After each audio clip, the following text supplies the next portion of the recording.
Aw karon guard mao na yung part 2 sa atong panlaag. So tima naman tas pabukid aw padagat na puta guard. Aw nga ra guard among gilangoy dira ang kining ginatawag nilang lamanok. O guard sakto yan mabati, lamanok na pudta. So diri gyapon na guard part sa Esperanza. So among biyahe dira guard sobra oras ra. So ingon nila guard kining lamanok daw murag manok lang tawon sa layo niya murag pato unsa man lapato. Wah, so among kuyog dira guard mao gyapon sila gyapon way lain. Wah, kay kining laging gusto nila i-dokumentaryo ang mayong view diri sa Esperanza. Aw bisan asa natanabot din guard. Og dako atong pasalamat si Hagard kay nakuyog ta. So nga Hagard na abot na ta nya uban din Hagard isig kuha og picture din ha. Nya kinilaging kita ang bida aw pakulay lang ta. So nga Hagard abi siguro ninyo nangalibang ang among kuha din ha. Aw mali mo nga Hagard kay kinilaging tagsar kadto og bye-bye ultimo batutoy og gagmay na shell ilahan ang picturean o videoan baka ahak na nira na taani ba. Wah, kay kinilaging tagsara ta kalaglaag sa mga isla aw makaiyong gita na sulit grabe. Aw grabe. Aw nga Hagard kun dili dako ang storage sa imong cellphone aw ayon na lang gid paat-at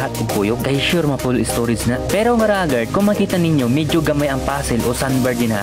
Kay mao na ginagart basta dako ang dagat o taubon. Pero kung mubas guard mas dako pang imong makita na sandbar. Ang kayuhan din niya guard grabe katino sa dagat o buyag in taon ay. Wah, oh grabe kalimpyo. Pero grabe po siguro kahadlok maligo din niya guard kay nabiya sa laod base may pating ba. Wah, pero ang tuyo nimo pangaligo guard aw sulit kayo din niya. Pero ang kapait lang pagtumpod ka kay way mga cottage diri banda ha. So nga ra banda guard amo nang gisuri padulong sa tumoy. Nya mao na siguro yung ulo sa manok. Nya wa may mata og sungo. Oha, so dinahagat may nakita tang balay-balay din ha ano. Nya na po yung mga pambot. Nya dili pud ta kaingon na cottage na kay para man sa mananagat ilang pasilungan. Oo guard sakto ino dungog para na sa mga mananagat. Kay kini isla guard mao ning ginapahuwayan nila mintras giaryan nila ilang pukod ba nina o dili sila magluto. So nga ra guard na tulan na pag nga rin na mga mananagat. Nya dira po banda guard kipang interview ang mga mananagat sa kauban natong mga kapulisan. Nya ingon nila guard na ki-MGS na daw kuno ni sa panahon ni Oscar. Oscar. Oo guard sakto inyo nabati na ki-MGS na ning islahan ni. Pero kinsa man na si Oscar. Wah, pero kining mga mananagat guard taga-Esperanza ra po ni sila. So nga ra banda guard medyo hapon naman aw naginahini na mi og lakaw din ha.